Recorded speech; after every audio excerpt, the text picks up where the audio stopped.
నీకు ఒక leader, lady leader Sonia Gandhi, Priyanka గాంధీని కూడా పెట్టుకున్నావు ఇప్పుడు పక్కన. ఇందిరమ్మ రాజ్యం తీసుకొస్తుంటావు అంటే ఇందిరమ్మ రాజ్యంలో ఆడబిడ్డలను అవమానించమన్నారా? ఇందిరమ్మ పేరు చెప్తావు, సోనియమ్మ నాయకత్వంలో పనిచేస్తుంటావు. మరి ఇప్పుడు ఆ సీట్ మీద కూర్చున్నామంటే 100% అక్కడ ఇందిరమ్మ పేరు వాడుతున్నావు, ఇక్కడ సోనియమ్మ పేరు వాడుతున్నావు, ఇక్కడ సబితమ్మ పుణ్యాన్నే కూర్చున్నాడు అనుకుంటాను. ఈరోజు ఎందుకు మాట్లాడింది అనేది ఇప్పుడు నాకు ఇప్పటికీ అర్థమవుతలేదు. ఎందుకంత బాధేసింది ఆయనకు అంటే కేటీఆర్ గారు బాగా మాట్లాడుతున్నారు, ప్రజలలోకి వెళ్ళిపోతుంది, దాన్ని డైవర్ట్ చేయాలంటే ఇది ఒకటి ఇష్యూ తీసుకురావాలి, ఇది అయితేనే కరెక్ట్గా పోతుంది అనే ఆలోచనతో ఇది ఒక గేమ్ ప్లాన్తో మమ్మల్ని అవమానించాలి, ఇష్యూ డైవర్ట్ చేయాలి.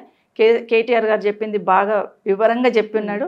ఇవన్నీ ప్రజలకు ఎక్కితే మేము అబద్ధం చెప్పినామని తేలిపోతుంది కాబట్టి అది వెళ్ళొద్దు ప్రజల్లోకి, ఇది డైవర్ట్ చేయాలి. ఇది వాళ్ళు ఈరోజు ఆడిన గేమ్.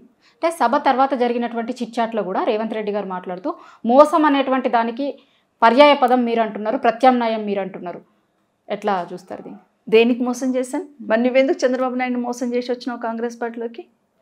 ఎందుకు వచ్చారు కాంగ్రెస్ పార్టీలోకి? అదే పార్టీలో కదా మీకు చంద్రబాబు నాయుడు గారు చాలా ఇంపార్టెన్స్ ఇచ్చారు కదా, అదే పార్టీలో ఉండాల్సింది కదా. మరి ఎందుకు వచ్చావు యువతల పార్టీలోకి? పవర్ కోసమే వచ్చున్నావు కదా.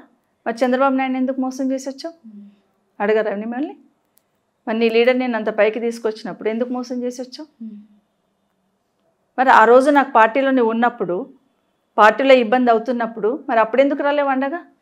అక్క అక్క అంటున్నావు కదా, మరి అప్పుడెందుకు తమ్ముడుగా నిలబడలేవు? ఏమి మోసం చేశానని చెప్పాలా? నువ్వు నీ పార్లమెంట్ అంటున్నావు మల్కాజ్గిరిలో నా కాన్స్టిట్యున్సీ వస్తుందా నీకు? ఉందా నా కాన్స్టిట్యున్సీ మల్కాజ్గిరిలో?